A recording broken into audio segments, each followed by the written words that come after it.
Friends, welcome to एडोन में आपका स्वागत है। आज हम आपके लिए एक बहुत अच्छा प्राचीन भारत का एक टॉपिक लेके आए हैं जिसके बारे में हम डिस्कस करेंगे और इसका करंट अफेयर्स में या अभी अभी के उस समय में इसकी चर्चाएं हुई थी, उस पर भी हम पूरे तरीके से इसे जानेंगे। तो आइए शुरुआत करते हैं। इस बार के बजट में फाइनेंस मिनिस्टर जो है हमारी निर्मला सीतारमन जी द्वारा इस बार के बजट में 5 आर्कियोलॉजिकल साइट्स के बारे में कहा गया कि यहाँ पर म्यूजियम बनाए जाएंगे या आइकॉनिक साइट्स बनाए जाएंगे, जहाँ पर प्राचीन काल की जितने इंपॉर्टेंट वस्तुएं हैं उसे यहाँ रखा जाएगा और लोगों को यहाँ पर पर्यटन स्थल के रूप में डेवलप करके लोगों को बुलाया जाएगा ताकि वह अपने भारत के बारे में जान सके।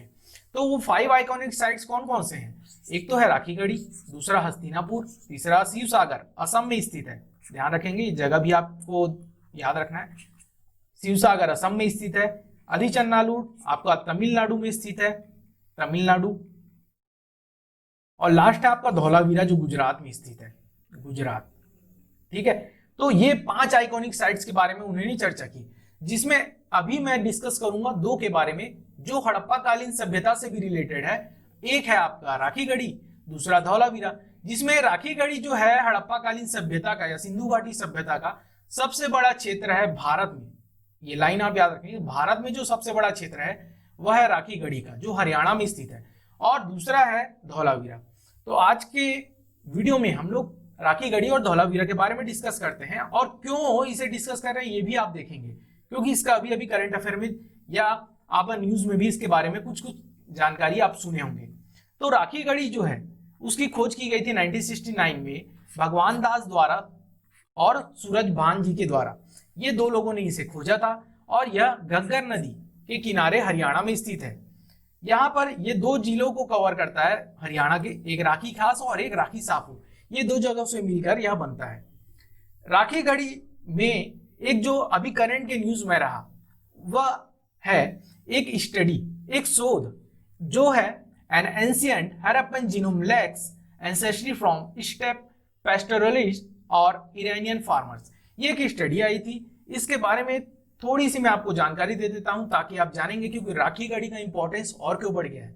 यहाँ पर एक मिला था महिला का कंकाल, महिला का कंकाल मिला था, और यह जानकारी मिली कि कार्बन 14 डेटिंग जिससे आयु काल की गणना होती है उससे यह जानकारी मिली कि यह 2500 BC जब हड़प्पा कालीन सभ्यता थी उससे रिलेटेड है।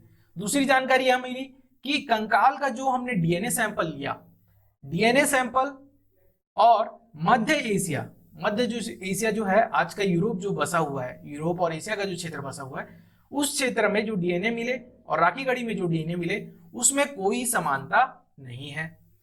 तीसरी चीज यह जानकारी मिली कि यह स्केलेटन जो है, कंकाल जो है, इंडस वैली सिविलाइजेशन से समानता या उससे रिलेशन रखती है। तो यहाँ पर जानने वाली बात क्या है, अगर मैं मध्य एशिया की बात कर रहा हूं तो मेरा मेन फोकस मध्य एशिया पर क्यों है, तो मैं उसके बारे में आपको बताता हूँ। वैदिक एज में जब आपने पढ़ा होगा तो आपने जाना होगा कि ओरिजिनल होम्स ऑफ आर्यंस यानी आर्य माइग्रेशन हुए जो बाहर से आए, तो उनके बारे में अलग अलग विद्वानों ने अलग अलग तथ्य दिए। जैसे बाल गंगाधर तिलक जी ने क्या कहा था कि वो आर्कटिक रीजन से आए हैं, आर्य जो है आर्कटिक रीजन से आए हैं। दयानंद सरस्वती जी का कहना था कि तिब्बत से आए हैं।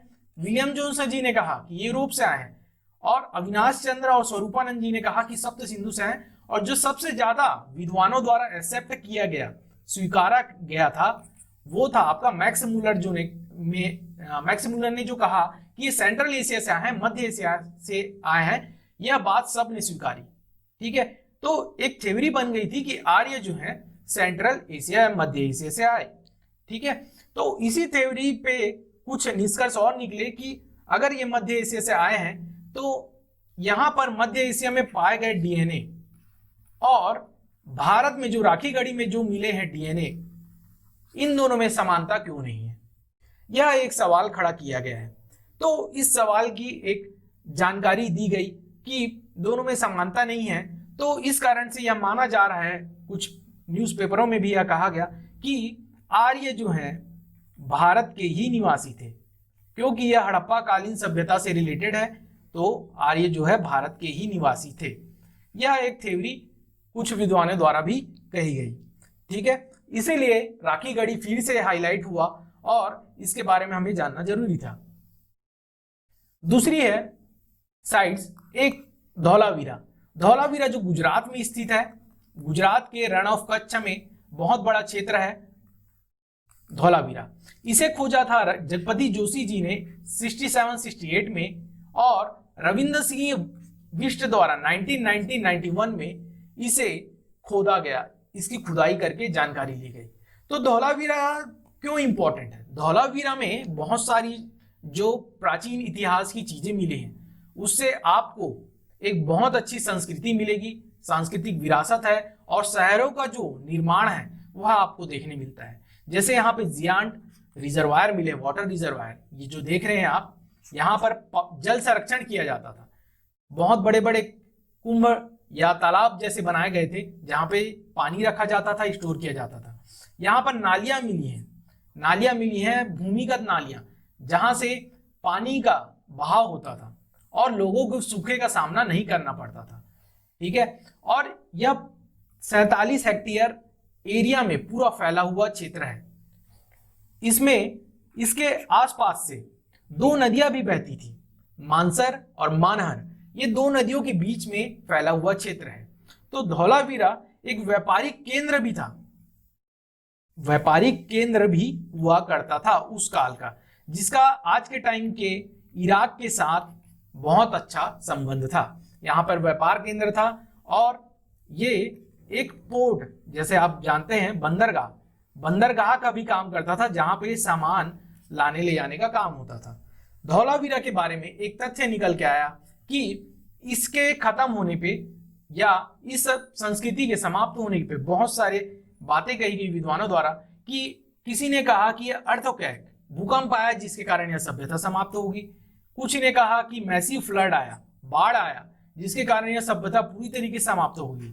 और एक विद्वान जी ने यह कहा कि रेनफॉल डिक्रीज हुआ, यानी पानी जो है बारिश की कमी के कारण लोगों को खाना नहीं मिला होगा और उससे वो मर गए होंगे या वो सभ्यता समाप्त होगी।